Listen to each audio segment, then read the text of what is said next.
Now in the last session, that is the fifth session of this in-house training for the today, and today's resource person who is going to just present his topic is Mr. Jitendra Kumar. Welcome him for giving his hands, and his topic is community outreach program in school. Thank you. Community outreach program. हमारे प्रधानाचार्य Shri Vinod Kumar, SM SPM से श्री मनोज मिश्र, जिन्होंने मुझे प्रेरित करके resource person के रूप में मैं आप लोगों के बीच प्रशिक्षण देने के लिए मंच पर उपस्थित हूँ। मेरा विषय community reach programme in school, समुदाय का स्कूल में के पहुंच में क्या रोल होता है, इसके बारे में मुझे आप लोगों को प्रशिक्षण देना। इसी विषय वस्तु को लेकर के मैं आपके सामने उपस्थित हूँ। यानी समुदाय छोटा से छोटा भी हो सकता है, बड़ा से बड़ा भी हो सकता है। समुदाय का अर्थ होता है कि सभी के हितों में ध्यान में रखते हुए एक ऐसी पद्धति या सिद्धांत के अनुसार से समुदाय को चलने के लिए प्रेरित करना और समुदाय का विकास हो, यह तभी संभव हो पाता है। समुदाय में किसी भी प्रकार का इंटीग्रेशन नहीं होता। दो से अधिक आसपास के लोग मिल करके और अपने विकास के लिए और आने वाली पीढ़ी के विकास के लिए काम करना चाहते हैं। जैसा समुदाय वातावरण बनाएगा, वो सारी आने वाली पीढ़ी उसको देख करके, समझ करके, महसूस कर करके वह चलेगी। तो आने वाली पीढ़ी का मतलब हुआ कि जो बालक बालिकाएं हम लोग के बीच में उपस्थित होंगे, वही हम लोग के बारे में सीख करके, हमारी गतिविधियों को सीख करके, हमारी संस्कृति और सभ्यता को सीख करके अपना जीवन, आगे का जीवन वो अपना व्यतीत करें।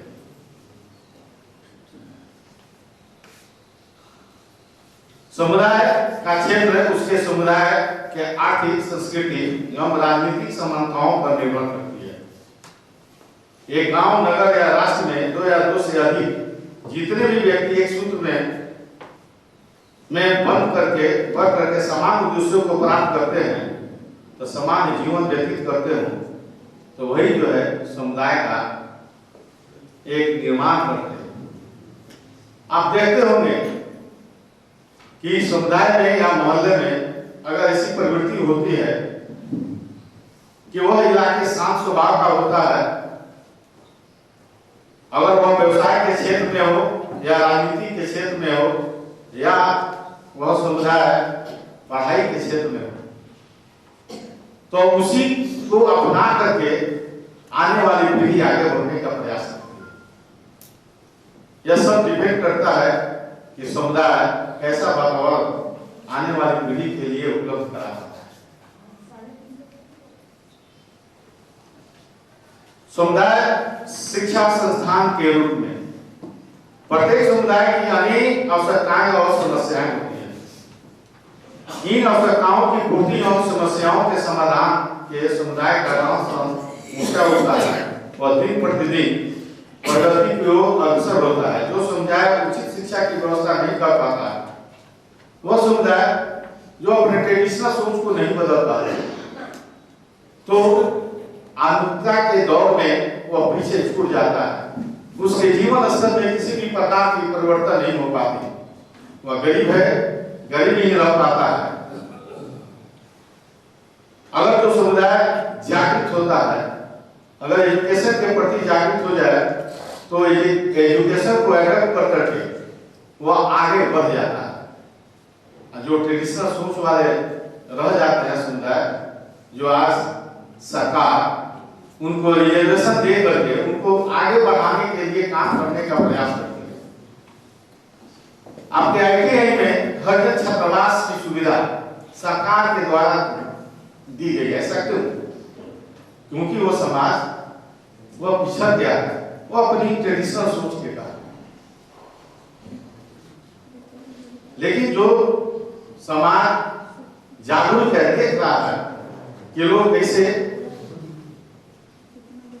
विकसित हो रहे हैं और उस दौर में अपने आप को शामिल करना चाहता है, तो आगे जरूर बढ़ेगा। आज नहीं तो कल अगर उसकी सोच में परिवर्तन आ जाती है तो आगे बढ़ेगा।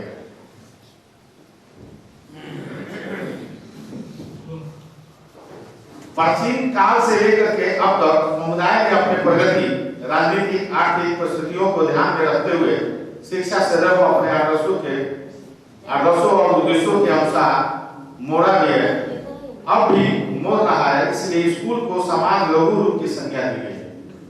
हम सभी विभिन्न वर्गों से आते हैं, लेकिन यहाँ पर एक समुदाय का निर्माण हो गया है। हम सभी शिक्षक समुदाय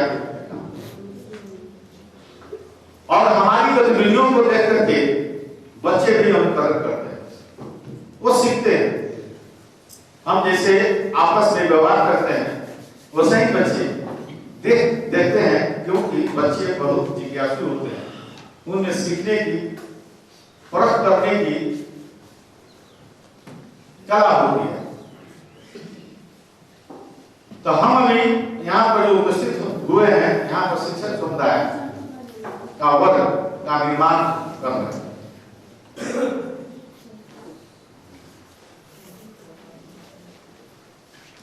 समुदाय शिक्षा संस्थान के रूप में बालक को औपचारिक और अनौपचारिक दोनों रूप से शिक्षित करता है। निम्नलिखित पंक्तियों में हम शिक्षा संस्थान के रूप में समुदाय के महत्व और उसके द्वारा बालक पर पड़ने वाले प्रभाव पर कार्यों पर प्रकाश डाल सकते हैं। बालक की शिक्षा में समुदाय का महत्व। समुदाय बालक की शिक्षा का एक महत्वपूर्ण सक्रिय अनौपचारिक साधन है।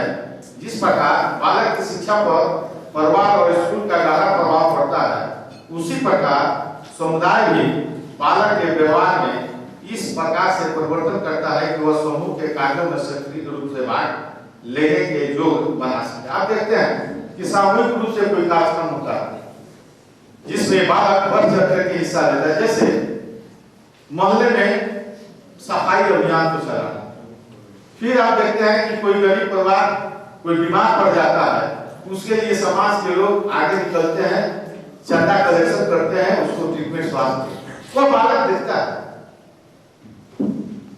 यह समुदाय के द्वारा उसको एक प्रकार से शिक्षा दी जाती है कि सहयोग करने। तो समुदाय का भी बहुत रोल होता है, परिवार का भी रोल होता है। जैसी पारिवारिक परिस्थितियां या वातावरण जो उत्पन्न कराती है, बच्चे उसी के राह पर चल करके वो आगे बढ़ते हैं।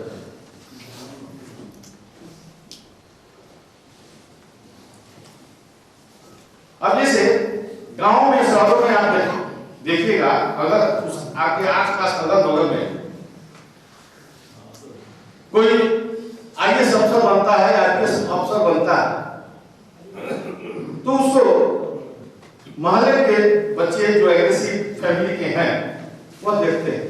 जैसे मेरे ही पड़ोस में चंपारण का फर्स्ट IPS मेरा पड़ोसिया लक्ष्मण प्रसाद, जो यूपी के DGPO पद से रिटायर हुए, आज उनके द्वारा जो रास्ते बना दिए गए, आज उसी की परिणाम है कि हमारे इंजीनियर डॉक्टर जज ये हुए हैं। और इस होल में वहां पर रहने वाले समाज के लोग लगे हुए हैं शिक्षा के प्रति जागृत हैं।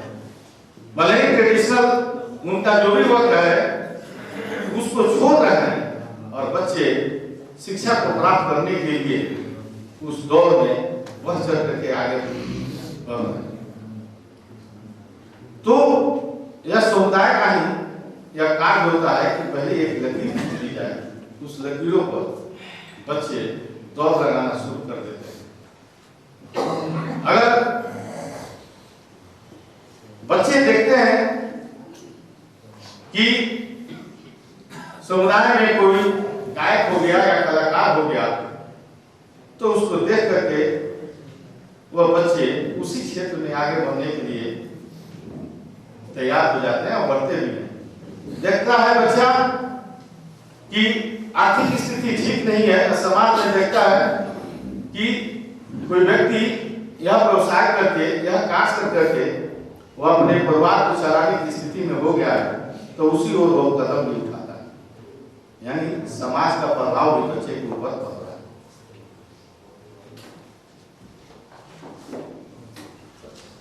बालक व समुदाय के शैक्षिक प्रभाव।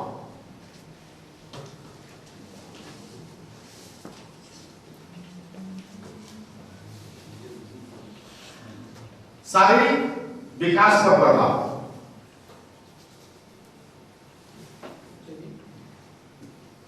समुदाय जब कोई सार्वजनिक कार्यक्रम चलाता है, मोहल्ले में, गांव में वृक्षारोपण का कार्य करना, फिर सफाई पर ध्यान देना, गंदे जल की निकासी के लिए काम करना, तो बच्चे उसको देखते हैं और उसको बस चढ़ करके हिस्सा लेते हैं, क्योंकि वे दौड़ते हैं, खेलते हैं और जिससे उनका शारीरिक विकास भी होता है।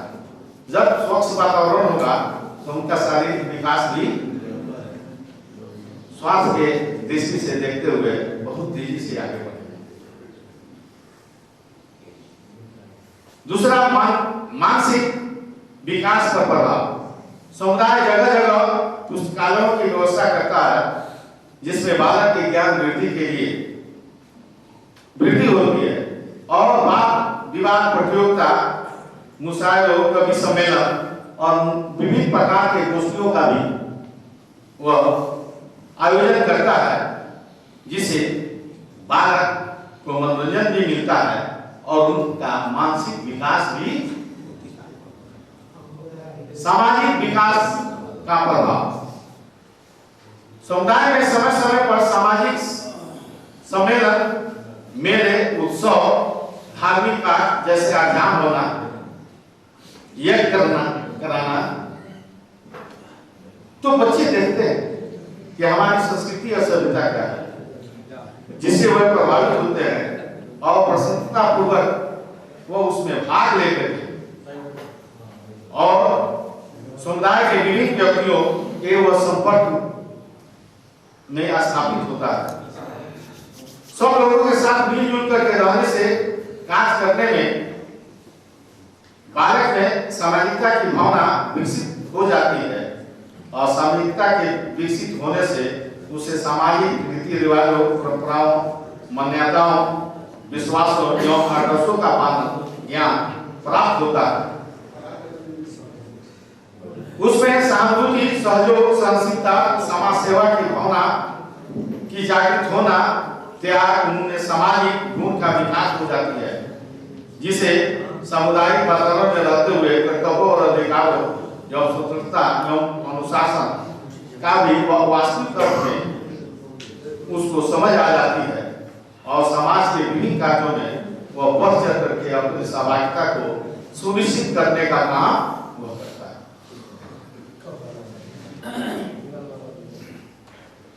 सांस्कृतिक विकास का प्रभाव। प्रत्येक समुदाय की अपनी निजी संस्कृति होती है। इस संस्कृति की छाप समुदाय के प्रत्येक सदस्य पर लगी होती है। जब बालक समुदाय की संस्कृति धार्मिक उत्सवों में भाग लेता है तो समय समय पर बड़े बूढ़ों को अपनी संस्कृति का आदर संरक्षण करते देखा जाता है, तो वह अनुकरण द्वारा यह भी अनजाने में भी समुदाय की संस्कृति को अपना लेता है। आप देखते हैं कि समाज में जो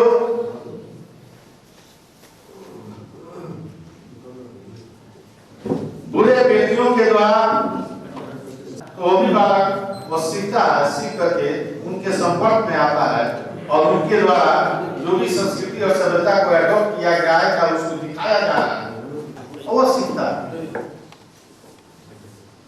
प्रभाव भी कुछ कम नहीं पड़ता। यह प्रभाव अच्छा भी हो सकता है, बुरा भी।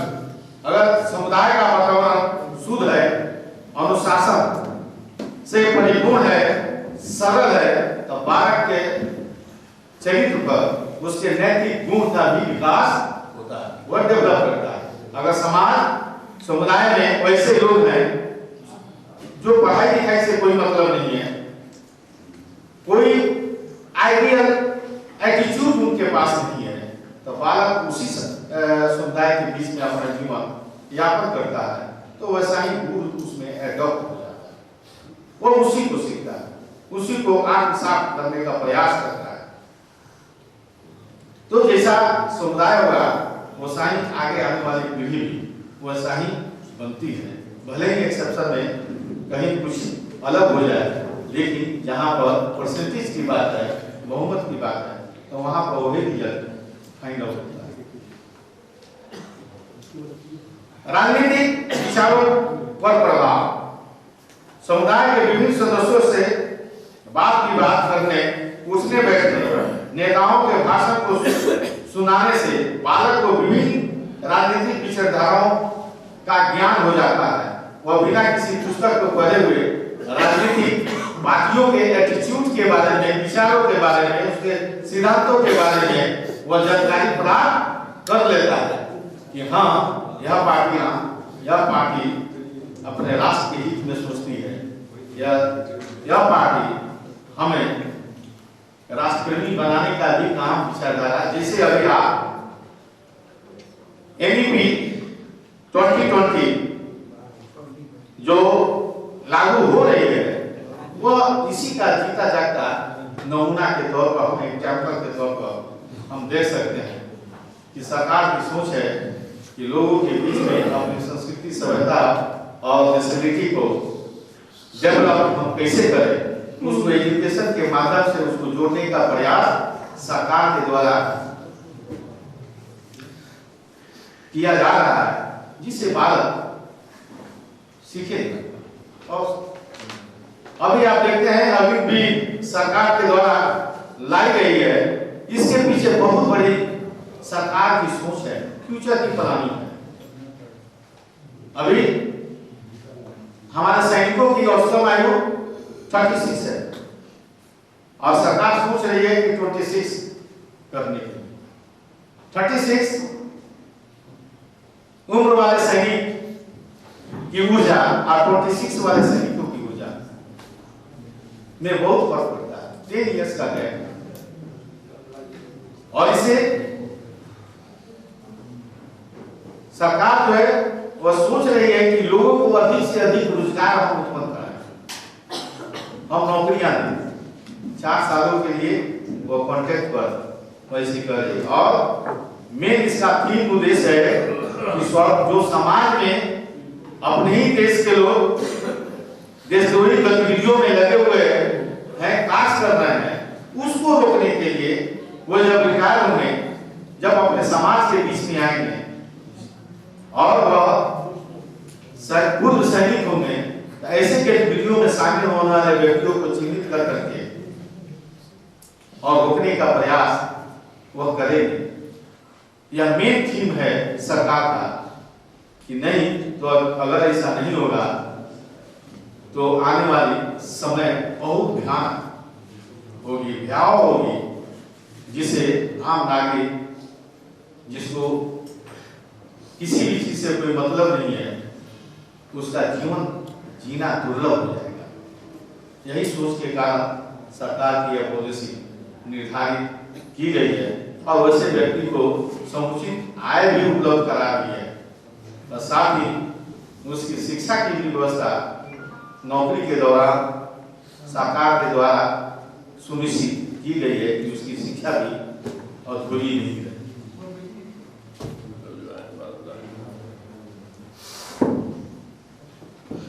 राजनीतिक विचारों पर प्रभाव।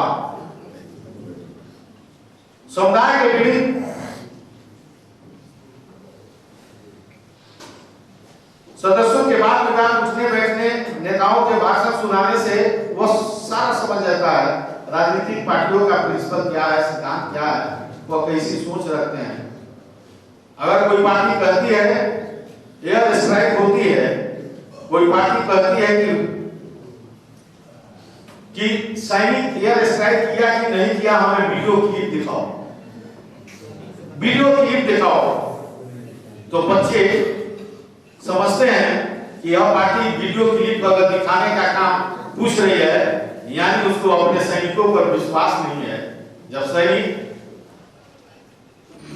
प्रेस कॉन्फ्रेंस करती है और बताती है और क्लिप भी दिखाती है, तब तो वैसे नेताओं की पोल खुल जाती है। उनकी राजनीतिक प्रिंसिपल के बारे में वो बच्चे जान जाते हैं कि यह राजनीतिक पार्टियां देशद्रोही है या देशप्रेमी है, या अपने सैनिकों से प्रेम करती है, या उसके बातों पर विश्वास करती है कि नहीं करती है। ऐसे ही राजनीतिक पार्टियां इस देश में पनप रही हैं और जिसके समर्थक भी हम ही लोगों में से कोई ना कोई जरूर है।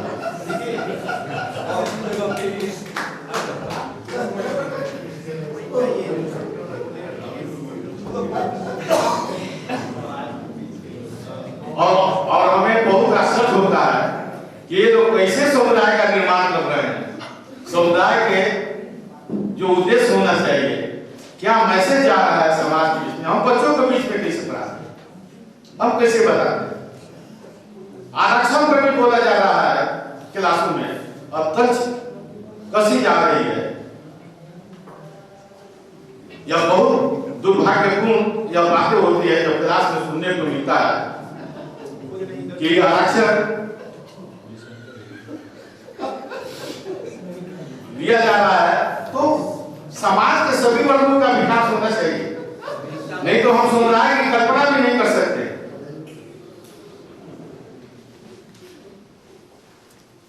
समुदाय की कल्पना तभी कर सकते हैं जब सभी वर्गों का विकास हो। हमारे प्रिंसिपल में लिखा हुआ है कि कल्याणकारी राष्ट्र की कल्पना, कल्याणकारी राष्ट्र तभी स्थापित हो सकती है जब समाज के सभी वर्गों का विकास हो। सरकार इसी पर भी चलती है।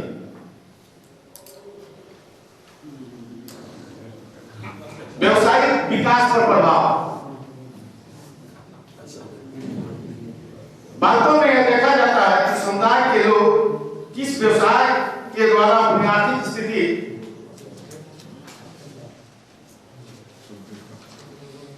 आवश्यकताओं की पूर्ति करने के लिए कौन सी व्यवसाय को एडॉप्ट करते हैं। बालक देखता है, समझता है, तो उसके बाद वह उसी व्यवसाय को एडॉप्ट करता है और उससे पैसे कमाने के बारे में सोचता है कि हमारा जीवन यापन चले। हम पढ़ लिख लिए हैं, तो पढ़ने लिखने का मतलब नहीं है कि हम नौकरी करें। बहुत सारे, अगर आप में टैलेंट है, अगर आप में कैपेसिटी है, एबिलिटी है, तो आप नौकरी के भरोसे। बहुत सारी चीजें हैं जिसे आप पैसे, बहुत ज्यादा पैसे अर्न कर सकते हैं। हो सकता है कुछ समय के लिए आपको थोड़ा सा स्ट्रगल करना पड़े, लेकिन समय के साथ साथ आपकी आर्थिक प्रगति भी तीव्र गति से आगे बढ़ती हुई चली जाएगी। बहुत सारे लोग नौकरियों को छोड़ करके आगे बढ़े और उसके बहुत सारे एग्जाम्पल भी हम लोग के सामने रात दिन दिखाई पड़ते। अन्य साधनों का भी बातों पर प्रभाव पड़ता है।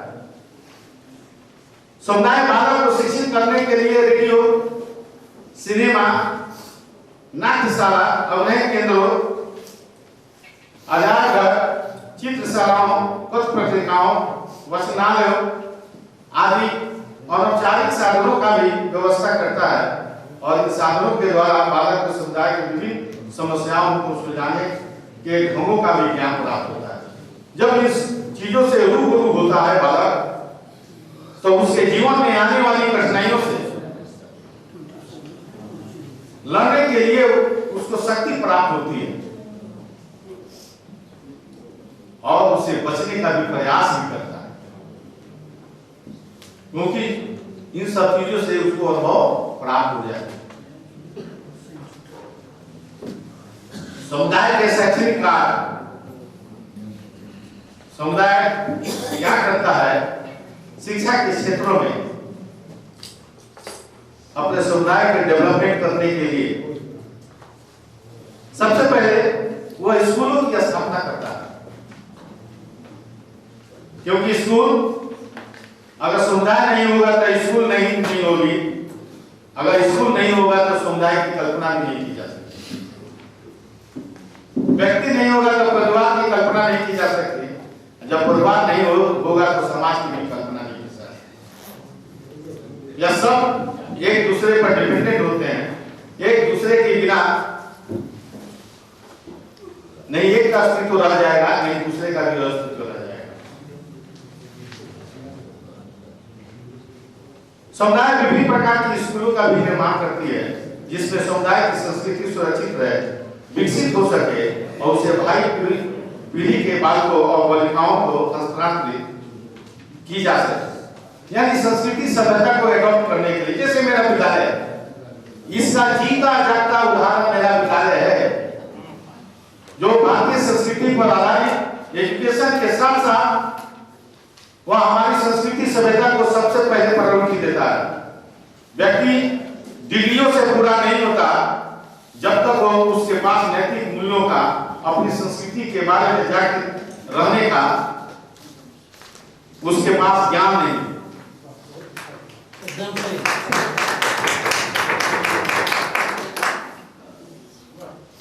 हमारा विद्यालय सिखाता है हमारी सनातन धर्म की संस्कृति को। सबसे पहले शुरुआत, विद्यालय की शुरुआत उसी से होती है।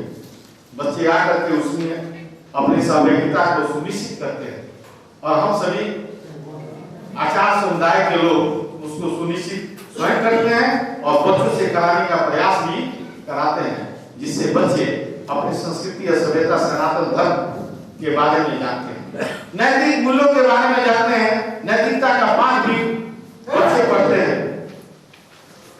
एकमात्र भारत का एकमात्र यह संस्था है विद्या भारती, जो सनातन धर्म को मजबूत बनाने के साथ साथ एजुकेशन के क्षेत्र में अपनी परचम को ला रहा है।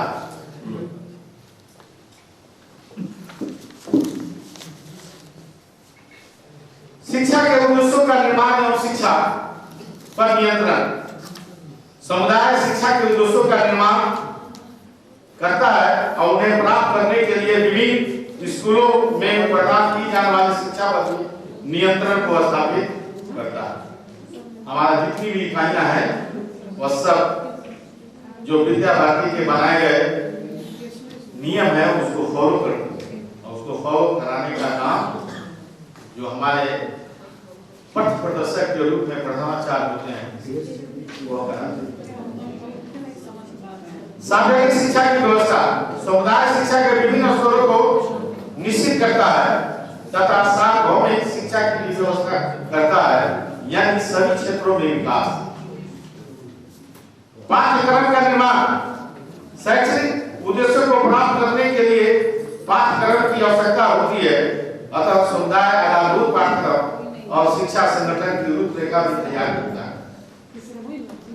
हम लोग देखते हैं विद्या भारती पूरे साल भर का कार्यक्रम तैयार करती है, आचार्यों के लिए रूल्स एंड रेगुलेशन का भी निर्माण करती है, पाठ्यक्रम भी तैयार करती है, पूरे सालों भर की गतिविधियों का वह निर्माण करती है कि पूरे साल भर कैसे कार्यक्रम और उसके लागू कराने का काम प्रधानाचार्य के द्वारा किया जाता है। उन तिथियों पर वैसे कार्यक्रम को करवाया जाता है और उसमें बच्चों की सहभागिता भी सुनिश्चित की जाती है, बच्चे भी सीखते हैं।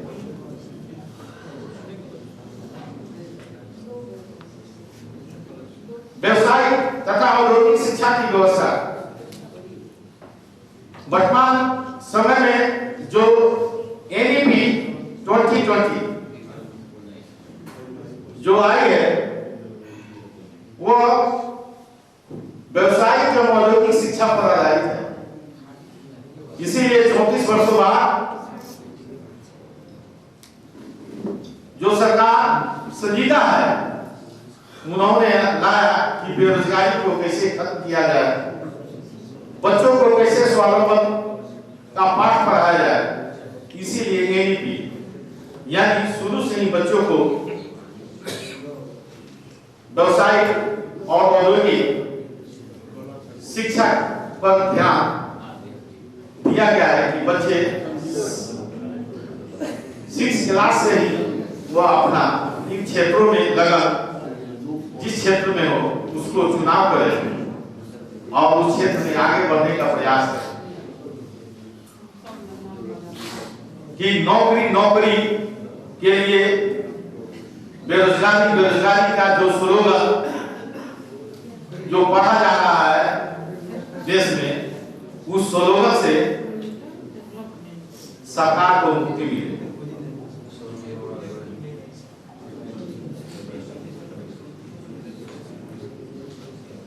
जो लोग कहते हैं कि नौकरी नहीं है बेरोजगारी है, अगर उनको ही सरकार की कमान सौंप दी जाए तो वही भी उस समय में यही बातें उठती रहेगी कि बेरोजगारी है, महंगाई है।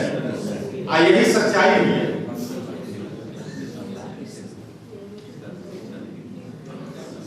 प्रौढ़ शिक्षा समुदाय की उन्नति के लिए बालक बालिकाओं की शिक्षा तो आवश्यक है, लेकिन समुदाय को मजबूत करने के लिए जो समाज में ओल्डेस्ट पर्सन है, जो शिक्षा से महरूम है, उनको ज्ञान नहीं है, उनके लिए शिक्षा की भी व्यवस्था करना। सरकार के द्वारा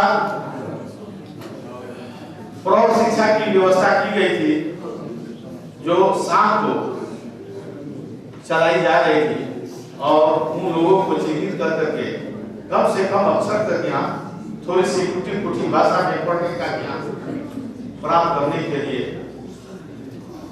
सरकार ने कार्यक्रम चलाया।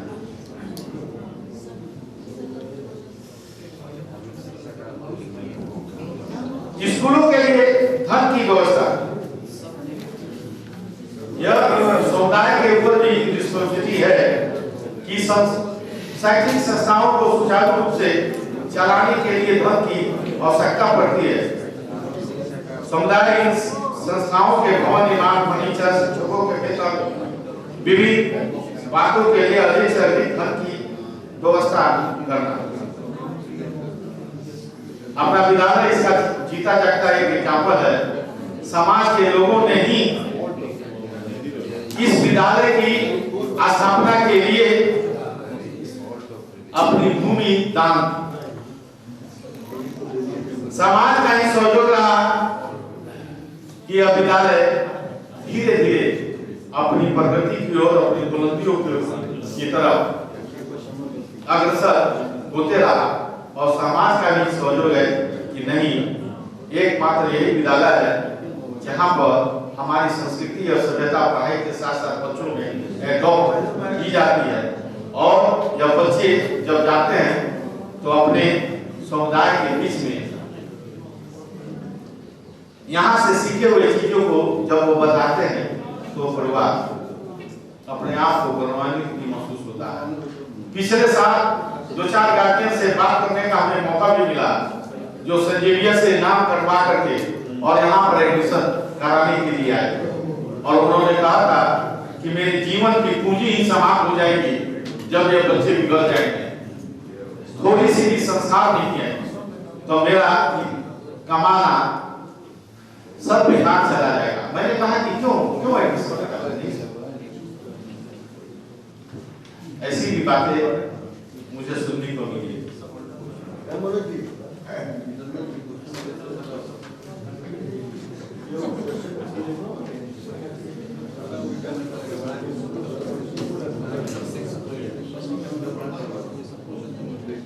समुदाय का प्रभाव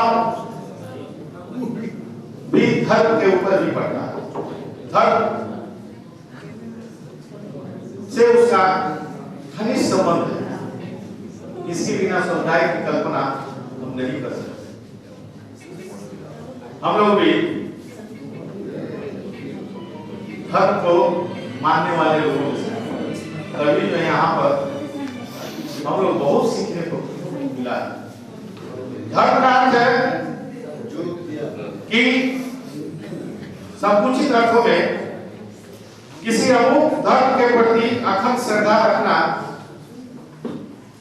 इस अर्थ में केवल धार्मिक अंधविश्वास, कर्मकांड, पूजा करना, माला जपना और श्लोकों का उच्चारण करना, तिलक लगाना तथा नमाज पढ़ना आदि क्रियाओं को ही धर्म की संज्ञा आम बातों में दी गई है। इसके विपरीत व्यापक अर्थों में धर्म का अर्थ कुछ और ही है। हृदय तथा शरीर की पवित्रता, नैतिकता तथा जन सेवा एवं आध्यात्मिक विकास ही सच्चा धर्म है। यानी हम धर्म को मानते हैं तो हमें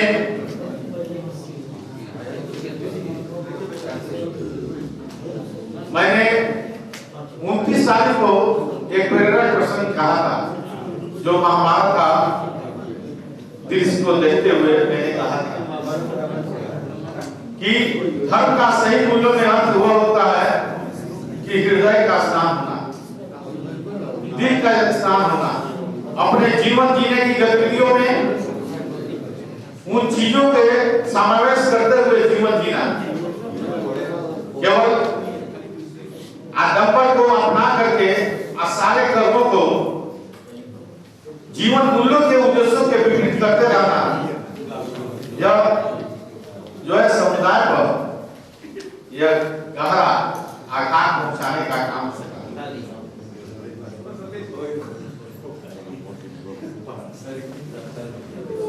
धर्म का अर्थ यही होता है कि मानवता से मुक्त होना, मानवीय मूल्यों पर, सिद्धांतों पर अपना जीवन व्यतीत करना, चाहे हम जिस क्षेत्र में हो उस क्षेत्र को पूरी निष्ठा के साथ निर्वहन करने का काम। बहुत बात कर रहे हैं जी आप लोग, रोटी है छोड़ दीजिए, उनके ऊपर रोटी है। धर्म का क्षेत्र किसी मंदिर, मस्जिद, गिरजाघर तक ही सीमित नहीं होता, अपितु सच्चे धर्म का क्षेत्र मानव का संपूर्ण जीवन होता है। इस दृष्टि में जब कभी जहां कहीं भी हम किसी सिद्धांत को मानव के हित में प्रयोग करते हैं, वह सिद्धांत वहीं पर उसी समय धर्म का रूप धारण कर लेता है। वही धर्म के लिए कोई दूसरा रास्ते नहीं। मानवीय मूल्यों को मानव को जहां तक हो सके अपने से बच सके, जहां तक ईश्वर ने आपको सामर्थ्य दिया है उसको सहयोग करने का काम वहीं पर जो है धर्म बन जाता है। धर्म अत्यंत व्यापक शब्द है, इसके अंतर्गत वह सभी उत्कृष्ट विचार, आदर्श या मूल्य आ जाते हैं जिन्हें किसी राष्ट्र के विद्वानों, मानव और उसके परमात्मा के संबंधों को स्पष्ट करने या संग्रहित किया है। धर्म केवल बौद्धिक कल्पना ही नहीं, अपितु विभिन्न राष्ट्रों के उन आध्यात्मिक मूल्यों का ग्रंथ है जिनका संस्कृति, सभ्यता से घनिष्ठ संबंध होता है। और इस प्रकार व्यापक अर्थ के अनुसार मानवीय जीवन में आध्यात्मिक मूल्यों को विकसित करना, प्रत्येक आत्मा से और अंत में आत्मा को परमात्मा से संबंधित कर देना ही सच्चा धर्म का अर्थ होता है।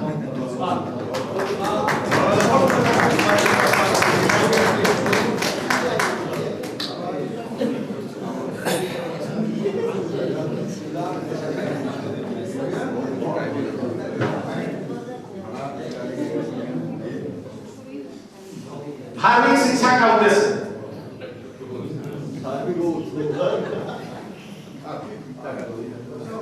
नैतिक तथा आध्यात्मिक मूल्यों का विकास, धार्मिक शिक्षा मानव को किसी अमूर्त धर्म के गूढ़ तत्वों का ही केवल सूचनाएं नहीं देती और किंतु उसका मुख्य उद्देश्य मानव में नैतिक आध्यात्मिक मूल्यों को भी विकसित करना है।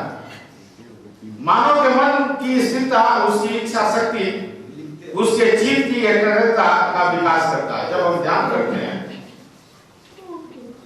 जब हमारा माइंड सेटअप होता है कि नहीं हमें पूजा करना है, जब विद्यालय आते हैं, जब वंदना का कार्य होता है, हमें माइंड को एकाग्रचित करने का वो अवसर उपलब्ध कराता है। हम उसके ध्यान में मग्न हो जाते हैं, हमें मानसिक शांति भी मिलती है। व्यापक दृष्टिकोण का विकास, धार्मिक शिक्षा मानव को प्रगतिशील एवं परिणामशील बनाती है। उसके जीवन का दृष्टिकोण व्यापक हो जाता है।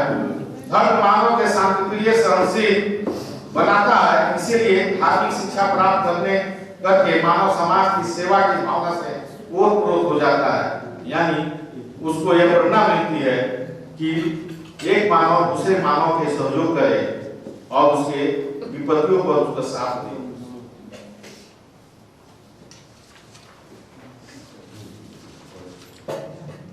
चरित्रों का विकास, धार्मिक शिक्षा बालक के सत्य, सदाचार, ईमानदारी, नम्रता एवं सहयोग अनेक वांछनीय विकसित करने के चरित्र का विकास करती है।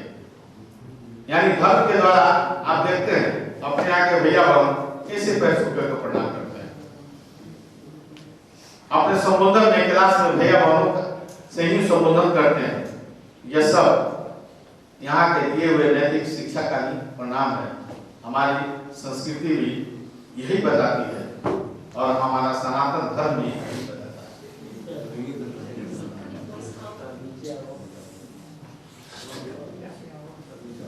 संस्कृति का संरक्षण और विकास, धार्मिक शिक्षा संस्कृति का महत्वपूर्ण अंग है। अतः धार्मिक शिक्षा के द्वारा संस्कृति की सुरक्षा भी की जा सकती है और विकास भी। डॉक्टर राधाकृष्णन का भी मत है कि सच्ची शिक्षा का संस्कृति की सुरक्षा करना तथा उसे वर्तमान आवश्यकताओं की पूर्ति के लिए विकसित करना, यह कार्य केवल धार्मिक शिक्षा ही कर सकती है। जैसे इसका जीता जाता उदाहरण अपने यहाँ की जो भक्ति है जो शुरू होती है उसके द्वारा होता है। इसके साथ ही मेरा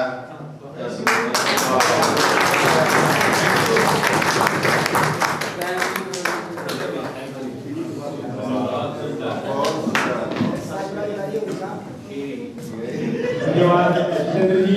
पीछे नहीं दिखा है, चेहरा नहीं दिखेगा, चलिए